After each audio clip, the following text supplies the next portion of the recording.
Today we're going to talk about investment on the Smart Business Show. And this is another chunk from my manifesto, which you can get on curtismchale.ca/subscribe. And today, I actually want to talk about a story first. Back when I was first getting into the web, I had a job. It was mostly a sales job, selling canoes and kayaks, and it was great. I actually liked it. I do a lot of outdoor stuff, so it was a perfect job for me in that respect. The other part of my job was to do web stuff. The big problem with this was their computers were running Windows 95, and none of the software we needed would actually run on it.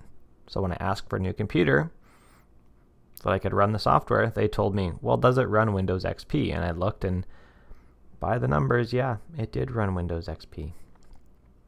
They didn't want to invest anymore, so I upgraded the computer, which got me a computer that took 25 minutes to turn on. It took 5 minutes to open a image in Photoshop. It would take me, every UI element would lag on it. And then they would continue to ask me, why does everything take so long? Why aren't you being productive? How much time does it take to do these images? I'm not sure that this is a good investment. I'm telling you this story to talk about investment and how we will invest in our tools, in our employees, and in our training. We will invest in them. We will not give the new person the crappiest computer and then expect them to show that they're productive. The crappiest computer is probably going to go to the owner, actually, because what do? Email, write, trade in words mostly, and you do not need a fast computer for that. When our developers or our designers come to us and say, we'd like to go to a conference, we'll evaluate the conference on the basis of, is it an investment? How will we learn from this? During this investment period, we will also empower our developers and our designers to not only write content for our site, we will empower them and ask them to write content for their site.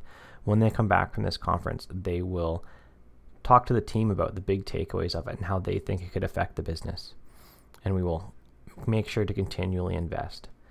We will budget for this because we're business owners. We do not run a hobby. We will budget for upgrades for laptops, for computers, for things for our employees so that they have the tools they need to do their job properly. Only when they have the tools they need can we ever expect them to be productive in any fashion. If we are giving them substandard tools and then expecting them to have high output, we are failing. That is not their problem. That is our problem. As business owners, we will not assume that we know everything either. We will not just run the business and expect that we know it all because we're the business owner and we pay the check, so nobody should question us. We will expect questions. We will send our people away so that they have investments and courses to help us ask the hard questions. We will surround ourselves with people that can invest in us, even our employees that can ask us the hard questions and fill in our gaps. We too will go to conferences that tell us how to run a better business. We will invest in training that helps us run a better business. We will invest in the marketing tools that we need. We will do this because we want to run a business. We do not run a hobby that sort of pays the bills sometimes. And to do that, we need to continually invest in our training and in our tools to make sure that we can run the best business possible.